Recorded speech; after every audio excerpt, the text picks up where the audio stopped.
Bonjour à tous, je m'appelle Rémi Petitjean, je suis un étudiant français en partenariat avec l'ESA. Aujourd'hui, j'ai décidé de participer avec vous au concours de la flamme linguistique.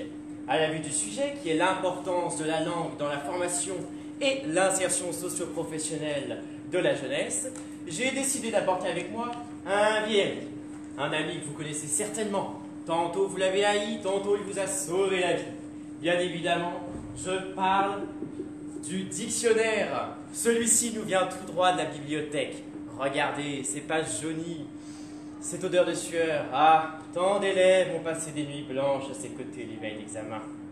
À la vue de l'âge de celui-ci, il a certainement dû connaître une fouette. Entre nous, je l'appelle le petit Robert, mais n'y voyez là aucun placement de produit, bien évidemment.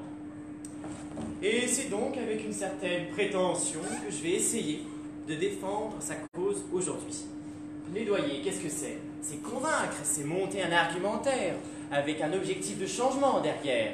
Et à la vue du sujet, on s'aperçoit bien vite que celui-ci rejoint l'existence même de la flamme linguistique, qui est accorder à sa juste valeur la place de la langue dans la formation auprès des étudiants, bien évidemment, mais aussi du corps enseignant.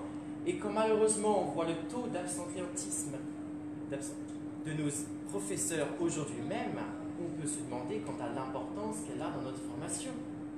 Mais pourtant la langue, c'est bien le système d'expression du mental par le verbal. Parler une langue, c'est pouvoir échanger avec autrui, donc faire partie d'un groupe. Qu'est-ce qu'on apprend à l'école dès la maternelle? Ce sont des cours de langue, des cours de vocabulaire que l'on retrouve dans le dictionnaire.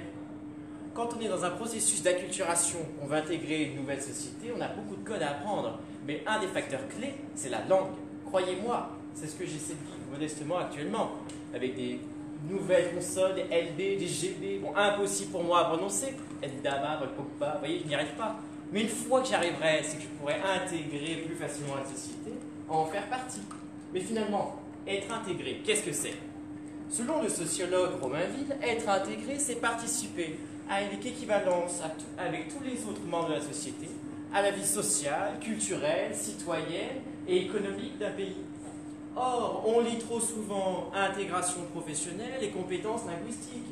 Mais pour autant, les gens qui ne sont pas allés bien loin dans les études, est-ce qu'ils ne parlent pas? Bien sûr que si, ils parlent. Est-ce qu'ils ne travaillent pas? Bien sûr que si, ils doivent bien vivre. Je vais prendre un exemple.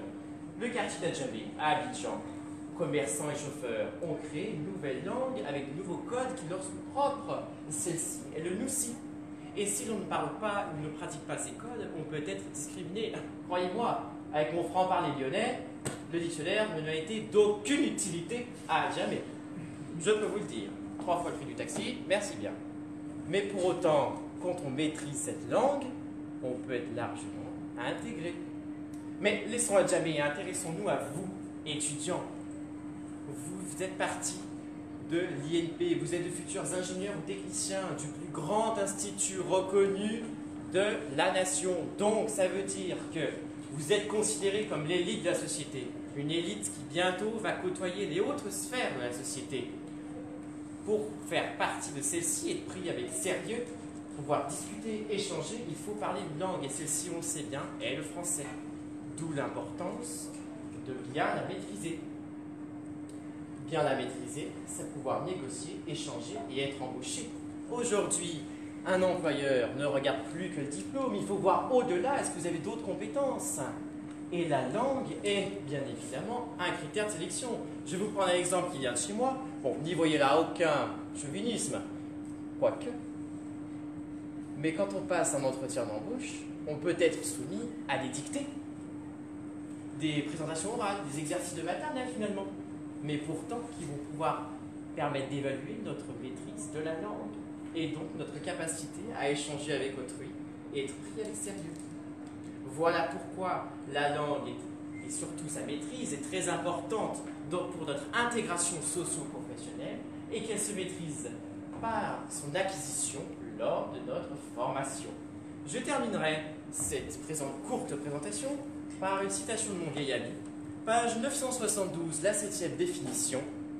Apprendre plusieurs langues médiocrement, c'est le fruit du travail de quelques années, mais parler avec éloquence la sienne, c'est le travail de toute une vie.